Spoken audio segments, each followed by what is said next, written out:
During the 1950s, a man named Larson, who had a heart condition, had to use artificial pacemaker to sustain his life. During those days, pacemakers needed to be connected to electricity, and it was as big as a PC nowadays. And hence, it was really hard for him to do his day-to-day activities while carrying this big pacemaker with him. But in 1958, he suffered a critical and a complete heart collapse. And that's when the first implantable pacemaker was implanted on Larson. His pacemaker failed within 3 hours of implantation, and the second one was no longer functional after 1 week. Larson would eventually undergo a total of 26 pacemaker replacement procedures until his death in 2001 from unrelated causes. And that is how Wearable BioTech was born. Since then, different types of wearable health tech has been emerged into the market, like orthopedic implants and cosmetic implants. But the problem with these kind of biotech implants is that we wait till the symptoms arrive or symptoms to show up, and then we use these implants to rectify them or to cure them or to sustain life. You wait till your heart goes bad or fails, and then only you start putting in pacemakers and stuff like that.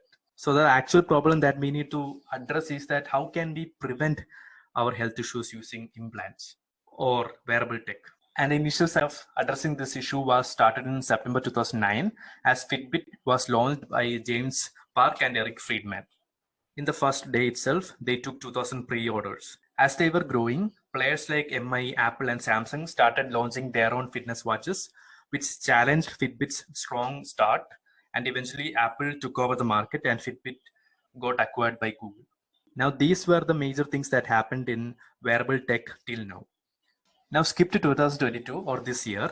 If you are someone who is into cricket, then you might have read or seen or noticed a K-shaped widget on the upper arm of Shreyas Iyer while he is batting for Kolkata Knight Riders or during the latest South Africa tournament that India were playing. Now, it's not a new style or a tattoo or anything that is related to fashion. It's something called as Ultrahuman, and it is the newest wearable biotech that's storming the fitness market in India. Basically, what it does is that it stays on your arm for 14 straight days, and it tracks your sugar levels, metabolism, and other informations to give you an optimized data on whether you are on a good diet, whether your fitness regime is correct, and whether your sleep is good. I would say that it is the first of its kind where Indians have started using invasive wearables that stays on their bodies for prolonged period of time. This means that it's the first step of Indians to becoming cyborgs.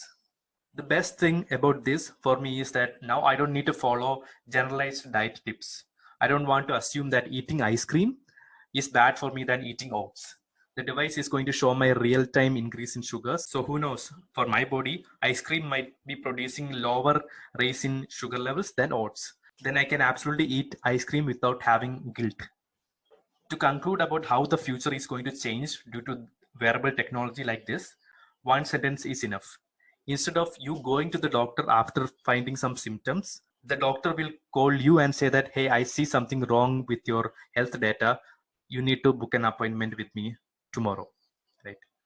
So basically, doctors can be able to see your data, your vitals, maybe on their phones, and they can call you out even before you start to showing the initial symptoms of that particular disease.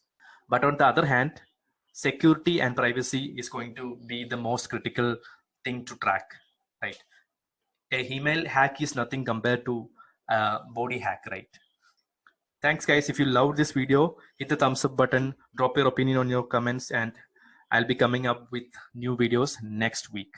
Thank you guys.